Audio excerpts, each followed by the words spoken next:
ನಮಸ್ತೆ ಫ್ರೆಂಡ್ಸ್, ನಾಳೆ ಮಣ್ಣೆತ್ತಿನ ಅಮಾವಾಸ್ಯೆ. ಮಣ್ಣೆತ್ತಿನ ಅಮಾವಾಸ್ಯೆ ತುಂಬ ಒಳ್ಳೆಯದು, ತುಂಬ ಶ್ರೇಷ್ಠ. ನಿಮಗೆ ಏನು ಮಾಡಿದರೆ ಉಂಟಲ್ಲ ನಿಮ್ಮ ಜೀವನ ಒಳ್ಳೆಯದಾಗ್ತದೆ ಅಂತ ಹೇಳ್ಕೊಂಡು ಹೇಳಿಕೊಡ್ತೇನೆ. ಮತ್ತು ನೀವು ಸ್ನಾನ ಮಾಡುವಾಗ ಸ್ನಾನದ ನೀರಿಗೆ ಏನು ಮಿಕ್ಸ್ ಮಾಡಿ ಸ್ನಾನ ಮಾಡಿದರೆ ಒಳ್ಳೆಯದು ಅಂತ ಹೇಳ್ಕೊಂಡು ಕೂಡ ಹೇಳಿಕೊಡ್ತೇನೆ. ಅದರ ಜೊತೆಗೆ ಸಾಯಂಕಾಲದ ಹೊತ್ತಲ್ಲಿ ಏನು ಮಾಡಬೇಕು ಅಂತ ಹೇಳ್ಕೊಂಡು ಕೂಡ ಹೇಳ್ತೇನೆ. ದಯವಿಟ್ಟು ವಿಡಿಯೋವನ್ನು ಲಾಸ್ಟ್ ತನಕ ಮಿಸ್ ಮಾಡದೆ ನೋಡಿ. ಯಾಕಂತ ಹೇಳಿದರೆ ಒಂದೊಂದು ಪಾಯಿಂಟ್ ನೀವು ಬಿಟ್ಟರೂ ಕೂಡ ನಿಮಗೆ ಏನು ಕೂಡ ಅರ್ಥ ಆಗೋದಿಲ್ಲ.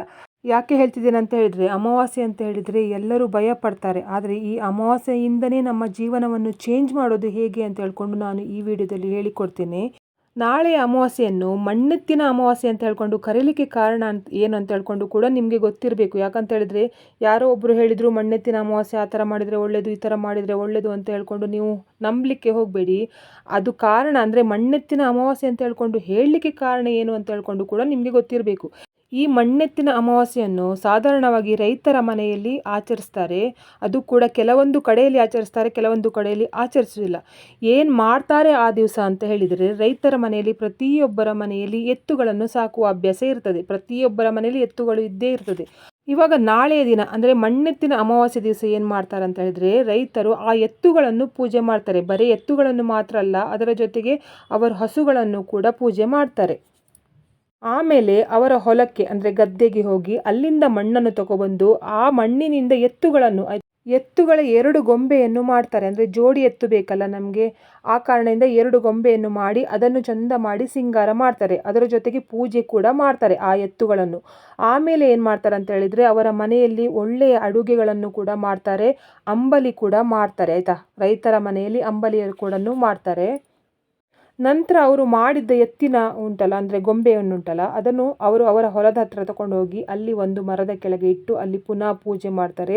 ಜೊತೆಗೆ ಅವರ ಮನೆಯಲ್ಲಿ ಯಾವುದೆಲ್ಲ ವಿಶೇಷ ಅಡುಗೆ ಮಾಡಿದ್ದಾರೆ ನೋಡಿ, ಇದು ಅಮಾವಾಸ್ಯೆಗೋಸ್ಕರನೇ ಆ ಅಡುಗೆಯನ್ನು ಕೂಡ ಅವರು ಹೊಲಕ್ಕೆ ತಗೊಂಡು ಹೋಗಿ ಅವರ ಮನೆಯಲ್ಲಿ ಎಷ್ಟು ಜನ ಇದ್ದಾರೆ ನೋಡಿ, ಫ್ಯಾಮಿಲಿಯವರೆಲ್ಲ ಎಲ್ಲರೂ ಸೇರಿಕೊಂಡು ಊಟ ಮಾಡ್ತಾರೆ. ಆಯ್ತು, ಅಂದರೆ ಅವರವರ ಹೊಲದಲ್ಲಿ ಅವರು ಊಟ ಮಾಡ್ತಾರೆ. ಇದು ಮಣ್ಣೆತ್ತಿನ ಅಮಾವಾಸ್ಯೆ, ಅಂದರೆ ಅಮಾವಾಸ್ಯೆಗೆ ಮಣ್ಣೆತ್ತಿನ ಅಮಾವಾಸ್ಯೆ ಅಂತ ಹೇಳ್ಕೊಂಡು ಕರೀಲಿಕ್ಕೆ ಕಾರಣ. ನಿಮಗೆ ಗೊತ್ತಿರಬೇಕು ಈ ವಿಷಯ ಅಂತ ಹೇಳ್ಕೊಂಡು ನಾನು ಹೇಳ್ತಾ ಇರೋದು. ಈಗ ರೈತರು ನೋಡಿ ಆ ಕೆಲಸ ಮಾಡ್ತಾರೆ, ನಮಗೆ ಆ ಕೆಲಸ ಮಾಡಲಿಕ್ಕೆ ಆಗೋದಿಲ್ಲ. ನಾವೇನು ಮಾಡಬೇಕು ಅಂತ ಹೇಳಿದರೆ, ನಾಳೆ ಅಮಾವಾಸ್ಯೆ ದಿವಸ ನದಿ ಸ್ನಾನ ಮಾಡಿದರೆ ತುಂಬ ಒಳ್ಳೆಯದು ಅಂತ ಹೇಳ್ಕೊಂಡು ಹೇಳ್ತಾರೆ, ಅಥವಾ ಸಮುದ್ರ ಸ್ನಾನ ಮಾಡಿದರೆ ತುಂಬ ಒಳ್ಳೆಯದು ಅಂತ ಹೇಳ್ಕೊಂಡು ಹೇಳ್ತಾರೆ. ನಿಮಗೆ ಏನು ಗ್ರಹಚಾರ ಇದ್ದರೂ, ನಿಮಗೆ ಏನು ಕೆಟ್ಟದಾಗೋದಿದ್ರೂ ಕೂಡ ಅಮಾವಾಸ್ಯೆ ದಿವಸ ನದಿ ಸ್ನಾನ ಅಥವಾ ಸಮುದ್ರ ಸ್ನಾನ, ಅದು ನದಿ ಉಂಟಲ್ಲ 2 ಸಂಗಮ ಆಗ್ತದೆ ನೋಡಿ, ಅಂತಹ ಜಾಗದಲ್ಲಿ ಸ್ನಾನ ಮಾಡಿದರೆ ತುಂಬ ಒಳ್ಳೆಯದು ಅಂತ ಹೇಳ್ಕೊಂಡು ಹೇಳ್ತಾರೆ. ಆದರೆ ಈಗ ಮಳೆಗಾಲದಲ್ಲಿ ನಾವು ನದಿ ಸ್ನಾನ ಅಥವಾ ಸಮುದ್ರ ಸ್ನಾನ ಮಾಡಲಿಕ್ಕೆ ಆಗೋದಿಲ್ಲ. ಯಾಕಂತ ಹೇಳಿದರೆ ತುಂಬ ಅಲೆಗಳು ಬರ್ತಾ ಇರ್ತದೆ. ನಿಮಗೆ ಅದು ಸಮುದ್ರಕ್ಕೆ ಹೋಗಿ ಸ್ನಾನ ಮಾಡಲಿಕ್ಕೆ ಕೂಡ ಅಲ್ಲಿ ಬಿಡೋದಿಲ್ಲ. ಜೊತೆಗೆ ನದಿಗೆ ಕೂಡ ಹಾಗೆ, ನದಿಯಲ್ಲಿ ತುಂಬ ನೀರು ತುಂಬಿರೋದ್ರಿಂದ ನಿಮಗೆ ಅಲ್ಲಿ ಹೋಗಿ ಸ್ನಾನ ಮಾಡಲಿಕ್ಕೆ ಆಗೋದಿಲ್ಲ. ಆ ಕಾರಣದಿಂದ ನೀವು ಏನು ಮಾಡಿ ನಾಳೆ ಅಂತ ಹೇಳಿದರೆ, ನಿಮ್ಮ ಮನೆಯಲ್ಲೇ ಆಯಿತಾ, ನಿಮ್ಮ ಮನೆಯಲ್ಲೇ ಈ 5 ವಸ್ತುವನ್ನು ನೀವು ಸ್ನಾನ ಮಾಡುವ ನೀರಿಗೆ ಹಾಕ್ಕೊಂಡು ಸ್ನಾನ ಮಾಡಿದರೆ, ನೀವು ನದಿಯಲ್ಲಿ ಸ್ನಾನ ಮಾಡಿದರೆ ಅಥವಾ ಸಮುದ್ರ ಸ್ನಾನ ಮಾಡಿದರೆ ಎಷ್ಟು ಪುಣ್ಯ ಸಿಗ್ತದೆ ನೋಡಿ, ಅಷ್ಟೇ ಪುಣ್ಯ ನಿಮಗೆ ಮನೆಯಲ್ಲೇ ಸ್ನಾನ ಮಾಡೋದ್ರಿಂದ ಸಿಗ್ತದೆ. ಇವಾಗ ನಾವು ಏನು ಮಾಡಬೇಕು ಅಂತ ಹೇಳಿದರೆ, ನಾಳೆ ಬೆಳಿಗ್ಗೆ ನೀವು ಸ್ನಾನದ ನೀರಿಗೆ ಏನು ಮಿಕ್ಸ್ ಮಾಡಬೇಕು ಅಂತ ಹೇಳಿದರೆ, ಫಸ್ಟು ನೀವು ಏನು ಮಾಡಬೇಕು ಅಂತ ಹೇಳಿದರೆ, ತುಳಸಿಯ ಮಣ್ಣು ಆಯಿತಾ, ತುಂಬ ಶ್ರೇಷ್ಠ ತುಳಸಿಯ ಮಣ್ಣು, ತುಳಸಿ ಗಿಡದ ಕೆಳಗಡೆ ಮಣ್ಣಿರ್ತದಲ್ಲ ಆ ಮಣ್ಣನ್ನು ಸ್ವಲ್ಪ ತಗೊಳ್ಳಿ. ಅದರ ನಂತರ ನಿಮ್ಮ ಮನೆಯಲ್ಲಿ ದೇವರದು ತೀರ್ಥ ಇರ್ತದೆ, ಅದು ಯಾವ ದೇವಸ್ಥಾನದ ತೀರ್ಥ ಆದರೂ ಕೂಡ ಪರವಾಗಿಲ್ಲ, ತೀರ್ಥ ಅಂದರೆ ನದಿದೆ ಅಲ್ವಾ, ಆ ಕಾರಣದಿಂದ ದೇವರ ತೀರ್ಥವನ್ನು ತಗೊಳ್ಳಿ. ಆಮೇಲೆ ಅರಶಿನ ಪುಡಿ ಆಯಿತಾ, ಅರಶಿನ ಪುಡಿ. ಆಮೇಲೆ ನಿಮ್ಮದು ಗ್ರಹಚಾರ ಕಡಿಮೆ ಆಗಬೇಕಾದ್ರೆ, ನಿಮ್ಗೆ ಏನಾದರೂ ಕೆಟ್ಟದಾಗಿದ್ದರೆ, ನಿಮ್ಮ ದೇಹದಲ್ಲಿ ನೆಗೆಟಿವ್ ಎನರ್ಜಿ ಇದ್ದರೆ ಅದೆಲ್ಲ ಹೋಗಲಿಕ್ಕೆ ಕಲ್ಲುಪ್ಪು. ಅದರ ನಂತರ ಸ್ವಲ್ಪ ಹಾಲು ಆಯಿತಾ. ಇಷ್ಟನ್ನು ಅಂದರೆ ಈ 5 ವಸ್ತು, ತುಳಸಿಯ ಮಣ್ಣು, ದೇವರದು ತೀರ್ಥ, ಅರಶಿನ ಪುಡಿ, ಕಲ್ಲುಪ್ಪು ಮತ್ತು ಸ್ವಲ್ಪ ಹಾಲು ಆಯಿತಾ. ತುಂಬ ಹಾಕೊಳ್ಳಿಕ್ಕೆ ಹೋಗಬೇಡಿ, ಸ್ವಲ್ಪ ಹಾಕಿ ತಲೆ ಸ್ನಾನ ಮಾಡಬೇಕು. ತಲೆ ಸ್ನಾನ ಮಾಡುವಾಗ ಒಂದು ಮಂತ್ರ ಹೇಳಲಿಕ್ಕೆ ಉಂಟು, ಆ ಮಂತ್ರವನ್ನು ನೀವು ಸರಿಯಾಗಿ ಉಚ್ಚಾರ ಮಾಡಬೇಕು. ನೀವು ಸ್ನಾನ ಮಾಡುವಾಗ ಈ ಮಂತ್ರ ಹೇಳಿದರೆ ಉಂಟಲ್ಲ, ನೀವು ಆ ನದಿಗೆ ಹೋಗಿ ಸ್ನಾನ ಮಾಡಿದಷ್ಟು ಪುಣ್ಯ ಸಿಗ್ತದೆ ನಿಮಗೆ. ಆ ಮಂತ್ರ ಹೇಗಿದೆ ಅಂತ ಹೇಳಿದರೆ, ಗಂಗೆ ಚ ಯಮುನೆ ಚೈವ ಗೋದಾವರಿ ಸರಸ್ವತಿ ನರ್ಮದೆ ಸಿಂಧು ಕಾವೇರಿ ಜಲಸ್ಮಿನ್ ಸನ್ನಿಧಿಂ ಕುರು. ನಾನು ಪುನಃ ಹೇಳ್ತೇನೆ ನೋಡಿ, ಗಂಗೆ ಚ ಯಮುನೆ ಚೈವ ಗೋದಾವರಿ ಸರಸ್ವತಿ ನರ್ಮದೆ ಸಿಂಧು ಕಾವೇರಿ ಜಲಸ್ಮಿನ್ ಸನ್ನಿಧಿಂ ಕುರು. ಹೀಗೆ ನೀವು ಮಂತ್ರ ಹೇಳಿ ಸ್ನಾನ ಮಾಡಿದರೆ 7 ನದಿಯಲ್ಲಿ ಸ್ನಾನ ಮಾಡಿದ ಪುಣ್ಯ ನಿಮಗೆ ಸಿಗ್ತದೆ ಆಯಿತಾ. ನಿಮ್ಮ ಮನೆಯಲ್ಲೇ ಕೂತ್ಕೊಂಡು 7 ನದಿಯಲ್ಲಿ ಸ್ನಾನ ಮಾಡಿದ ಪುಣ್ಯ ಸಿಗ್ತದೆ. ಆ ಕಾರಣದಿಂದ ದಯವಿಟ್ಟು ಮಂತ್ರವನ್ನು ಹೇಳುವುದನ್ನು ಮಾತ್ರ ಮರಿಬೇಡಿ.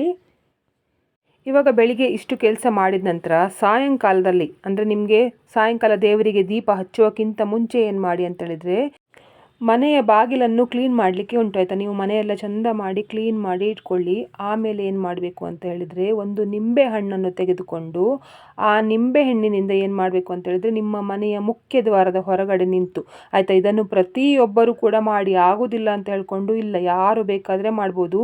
ನಿಂಬೆ ಹಣ್ಣನ್ನು ಎಡಗೈಯಲ್ಲಿ ಇಟ್ಕೊಳ್ಳಿ. ನಿಂಬೆ ಹಣ್ಣನ್ನು ಎಡಗೈಯಲ್ಲಿ ಇಟ್ಕೊಂಡು ನಿಮ್ಮ ಮುಖ್ಯ ದ್ವಾರದ ಅಂದರೆ ಮೇಯ್ನ್ ಡೋರ್ನ ಹೊರಗಡೆ ಬಂದು ಇಡೀ ಮನೆಗೆ ನಿಂಬೆ ಹಣ್ಣನ್ನು ನಿವಾಳಿಸ್ಬೇಕು ಆಯಿತಾ. 3 ಸಲ ಬಲಭಾಗಕ್ಕೆ, 3 ಸಲ ಎಡಭಾಗಕ್ಕೆ, 3 ಸಲ ಮೇಲಿಂದ ಕೆಳಗೆ ಮಾಡಿ ಆ ನಿಂಬೆ ಹಣ್ಣನ್ನು 2 ಕಟ್ ಮಾಡಿ ನಿಮ್ಮ ಮುಖ್ಯ ಅಂದರೆ ಮೇಯ್ನ್ ಡೋರ್ ಉಂಟಲ್ಲ ಅದರ ಬಾಗಿಲಿದು ಆ ಕಡೆ ಒಂದು ಈ ಕಡೆ ಒಂದು ಅದಕ್ಕೆ ಕುಂಕುಮವನ್ನು ಹಚ್ಚಿ ನಿಂಬೆ ಹಣ್ಣನ್ನು ಇಡಬೇಕು.